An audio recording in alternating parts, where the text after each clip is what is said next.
ഈ ആയിരക്കണക്കായ ജനങ്ങളെ സാക്ഷി നിർത്തിക്കൊണ്ടാണ് ഞാൻ പറഞ്ഞത്.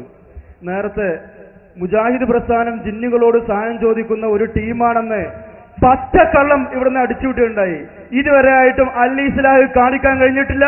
ഞാൻ വെല്ലുവിളിക്കുന്നു, നിങ്ങളുടെ ജീവിതത്തിൽ ഞങ്ങൾക്ക് കാണിക്കാൻ കഴിയില്ല. എന്താങ്ങളോ ശക്തി ഭയങ്കര ഇതാപ്പം മുജാഹിദിന്റെ ഓക്ക് ഞാൻ തന്നെ അവിടെ വെക്കാൻ നോക്കുക. എന്താ ഇപ്പം വയല് പല പറഞ്ഞ വമ്പുണ്ടോ അതോ വയനാട്ടിലേക്ക് കല്യാണത്തിന് പോയ മാതിരി ആണോ എന്ന് നോക്കിയിട്ട് ഇങ്ങനെ എന്നാ അതാ ഞാൻ വായിക്കുന്നു. 1000 കുതിരശക്തിയോടെ ഞാൻ വായിക്കുന്നു. ഞാൻ കുറച്ച് തലക്കന്ന് തന്നെ വായിക്കാം. അത് മാത്രമല്ല 2-3 അൽമനാറും വായിക്കാം. ഏതായാലും കേട്ടോളി, ചോദിച്ച സ്ഥിതിക്ക്. പിന്നെ അങ്ങനെയല്ലോ കുറച്ച് പകരം മുലാഫത്തായിട്ട് ഇരട്ടിയായിട്ടാണ് കൊടുക്കുക പ്രതിഫലം. മുജാഹിദ് പഴയ കാലത്ത് പറഞ്ഞിരുന്ന പ്രാർത്ഥനയും ആരാധനയും എന്തായിരുന്നു എന്നറിയോ? കേട്ടോളൂ. മനുഷ്യ കഴിവിന് അതീതമായ പ്രശ്നങ്ങളിൽ മറഞ്ഞ വഴിയിലൂടെ എങ്ങനെ സഹായം ലഭിക്കുന്നുവെന്നറിയാതെ ഏതു സഹായവും എത്തിക്കുവാൻ കഴിവുള്ളവൻ അല്ലാഹു മാത്രമാണ്. എന്നാൽ ഈ സത്യത്തിൽ നിന്ന് വളരെ അകലത്തിലാണ് ദൈവവിശ്വാസികൾ. എന്താ പറഞ്ഞത്?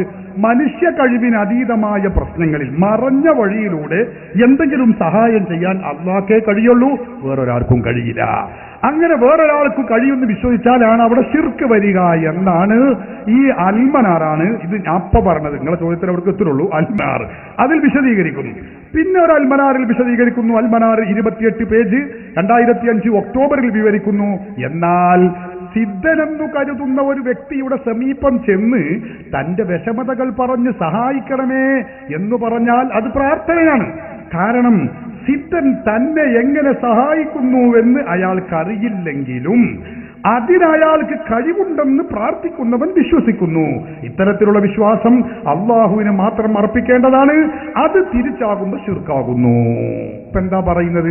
ഒരു സിദ്ധൻ, ഓല ഭാഷയാണ്, അയാളുടെ അരികിൽ പോയിട്ട് എന്നെ സഹായിക്കണേ രക്ഷിക്കണേ എന്ന് പറയുമ്പോ അതും പ്രാർത്ഥനയാണ്, ശിർക്കാണ്, പാടില്ലാത്തതാണ്. എന്താ കാരണം? അയാൾ എങ്ങനെ എന്നെ രക്ഷിക്കാൻ എനിക്കറിയില്ല. ഇതാ മുജാഹിദ് 2005 പറഞ്ഞിരുന്ന തൗഹീദാണത്. അങ്ങനെ തൗഹീദ് ഇങ്ങനെ മറിഞ്ഞു വരികയാണ്. അപ്പോൾ ഗൾഫിൽ പോയി മുജാഹിദുകൾ അവിടെ നിന്ന് അറബി ഷെയ്ഖുമാരെ പണം ഒന്നാകെ 2 ചാക്കിൽ ഇങ്ങനെ വാരി കൊണ്ടുവരികയാണ്. അപ്പൊ അവർ തൗഹീദും കൊടുത്തു 1 ചാക്കിൽ. അങ്ങനെ വന്ന് പൊളിഞ്ഞു നോക്കിയപ്പോൾ തൗഹീദിൽ പിശാചും ജിന്നും ഒക്കെ പടക്കടന്ന് കുത്തിമറിഞ്ഞ് അവിടെ ഉണ്ടായിരുന്ന മൗലിമാര് ശംസുദ്ദീൻ പാലത്ത്, അതുപോലെ സക്കരിയ സലാഹി, അനീബ കായക്കൊടി, അവരുടെ മേത്ത് കൂടെ ഒക്കെ ജിന്നാണ് കയറി. തൗഹീദ് ജിന്നാണ് കയറിയത്, സാധാ ജിന്നല്ല. അങ്ങനെ കയറിയപ്പോൾ തൗഹീദ് മാറി. തൗഹീദ് പറയുന്നത് കൊട്ടുകുങ്ങൾ ഇസ്ലാഹി മാസിക 2007 ഏപ്രിൽ ലക്കത്തിൽ പറയുന്നു. രാത്രിയുടെ ഇരുളിൽ തപ്പിത്തടഞ്ഞു നീങ്ങുന്ന ഒരാൾ തന്റെ ശബ്ദം തൊട്ടടുത്ത് നിന്ന് ശബ്ദം കേൾക്കുന്നു. ആളെ കാണുന്നില്ല.